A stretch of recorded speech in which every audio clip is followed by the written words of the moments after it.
Hello, welcome back to the channel. So Warlord Games is in the process of announcing their epic battles is coming for the American War of Independence.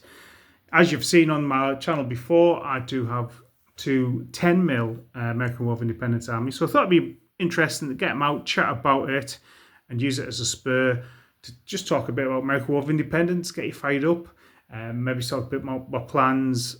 And when the pictures of the pre-orders and stuff come out, I plan to do a video talking about actually what's coming out and stuff. So what do we start with? The American Army, my force is kind of based around the early part of the war. Towards the end of the war, the American Army professionalized a lot, and at the center of the professionalization were these continental regulars. So blue jackets, I've given them all red facings and sort of off-white breeches. So I've got 6 command stands there with extra stands behind. Now I'd based these rules around Washington's army, and you can have a various amount of stands in a unit, and how you march in column and then you shake out into line, take casualties as you go. Now one of the things you might have seen in another one of my American Civil War ones was I made some half bases, so I could basically have a full strip of epic battles, use Peter Pig's rules, which I really like. I love the pre-battle scenarios, and then as I take casualties, drop them down to half-size bases with each kind of normal epic battle stand counters too. But yeah, there's your regulars. Now, the American Army was also spotted with militia at the start of the war. The Lexington Concord Boston fascinates me as a piece of history of war, and the sort of invasion down to New York as well, sort of the early part of the war. In fact, the whole war really interests me as well, but specifically them. So I wanted quite a lot of militia, and I wanted them to look like militia in their own clothes. So there's quite a bit of variety there in sort of jackets, colours. I'll point out the flags. Actually, 2 of these are flattened out with green stuff and made myself. Liberty or death, don't tread on me. So less command there, bigger units, obviously being the sort of locals, natives of America. That's where they were. Now it's worth also pointing out that the militia weren't just for the Americans. Militia also fought on the British side as well. So the war for the 13 colonies probably is considered more of a civil war in a British outpost. The other thing I will have is some riflemen in hunting jackets, kind of skirmishing formations there. Obviously, popular history would have it as just lines of British regulars getting ambushed from behind trees with marksmen. Certainly, it wasn't always like that. That did occur in some battles, especially Lexington Concord. Now, I have some troops in hunting shirts. So these could be militia or could be sort of more of a regular formation.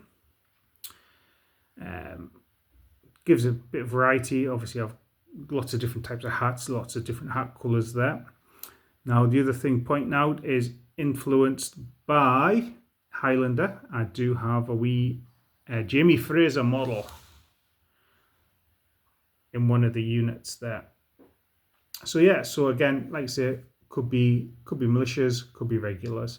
The other thing is I tend to model sort of militia formation 3 models per base, where slightly hardier formations 4 models for base. Some of the militia do have 4 models on the bases.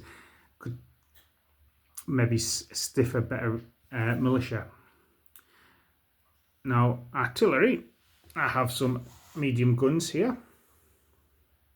And the uniforms very similar to British artillery uniforms. I think I've just gone for a slightly darker blue.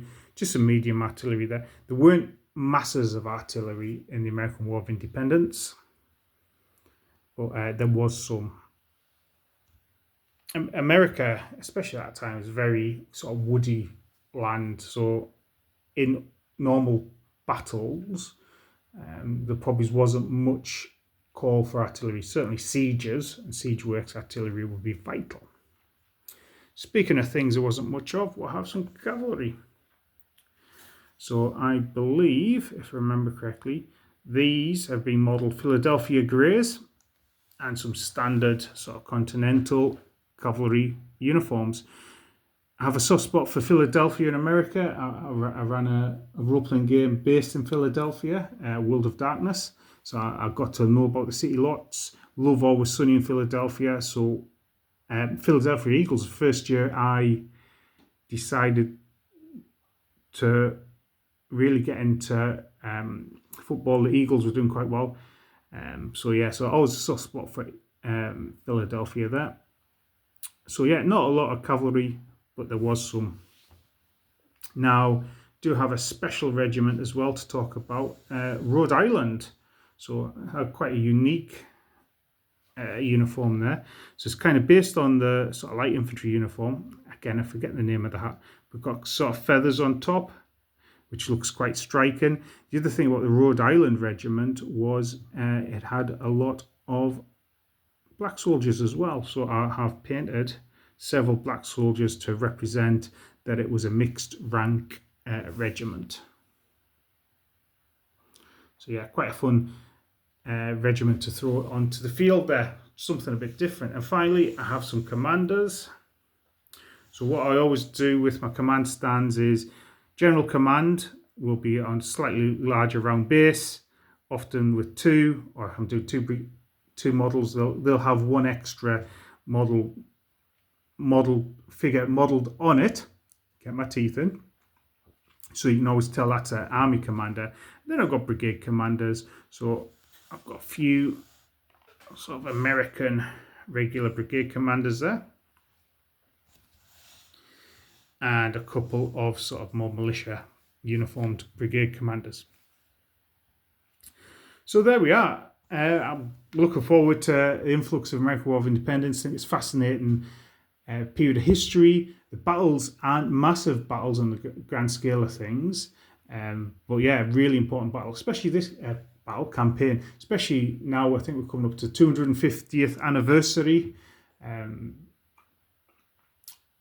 and yeah, so I look forward to seeing what Warlord are about to put out and do. Let me know your thoughts, and if you do American War of Independence, what sort of scales and rules and models do you use for it? But anyway, I hope you're having a great time with the hobby at the moment, and I look forward to chatting to you in another video.